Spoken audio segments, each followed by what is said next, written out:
নমস্কার বন্ধুরা, cooking with Oindrila চ্যানেলে আরও একবার সকলকে স্বাগত জানাই।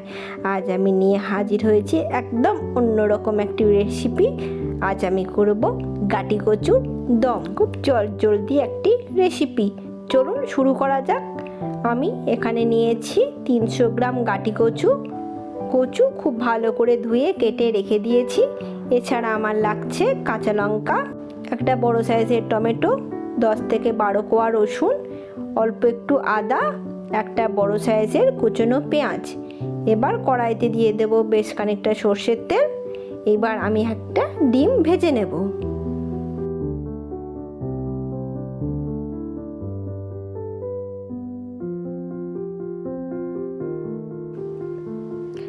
ডিম ভাজা হয়ে গেছে, এবার আমি ডিমটা তুলে নেব। এবার ওই কড়াইতে দিয়ে দেব 2 টেবিল স্পুন সর্ষের তেল। এবার কচুটা আমি ভেজে নেব।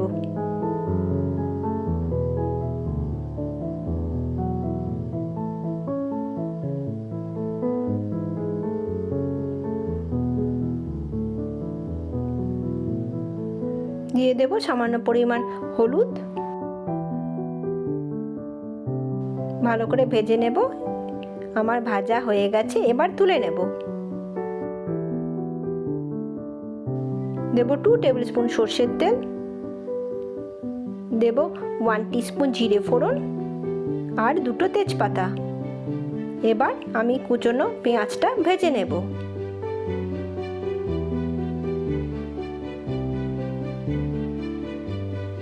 দিয়ে দেব কুচিয়ে রাখা টমেটো।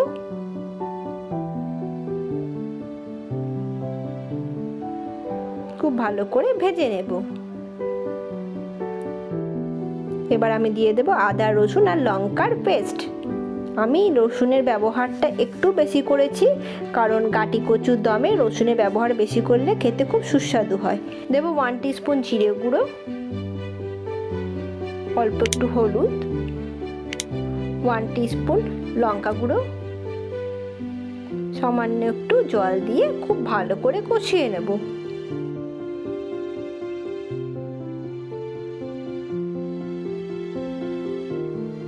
মশলা আমার কষানো হয়ে গেছে, এবার আমি দিয়ে দেব ভেজে রাখা কচুগুলো।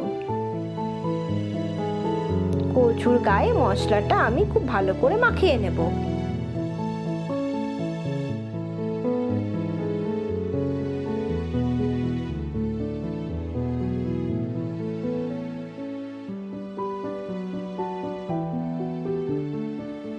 এবার দিয়ে দেব বেশ খানিকটা গরম জল, যাতে কচুগুলো জলের মধ্যে ডুবে থাকে। কচুগুলো সেদ্ধ হওয়ার মতন জল দিতে হবে।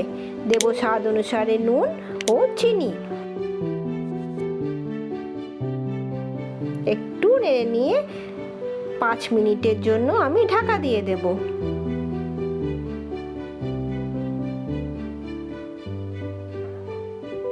আমার 5 মিনিট হয়ে গেছে। এবার আমি দিয়ে দেব ভেজে রাখা ডিম।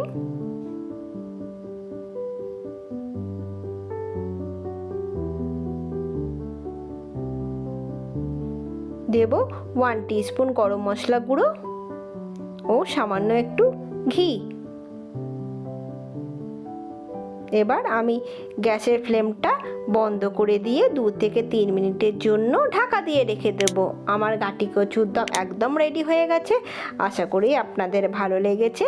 ভালো লাগলে লাইক ও শেয়ার করবেন, আর আমার চ্যানেলটি সাবস্ক্রাইব করে আমার পাশে থাকতে ভুলবেন না। ধন্যবাদ।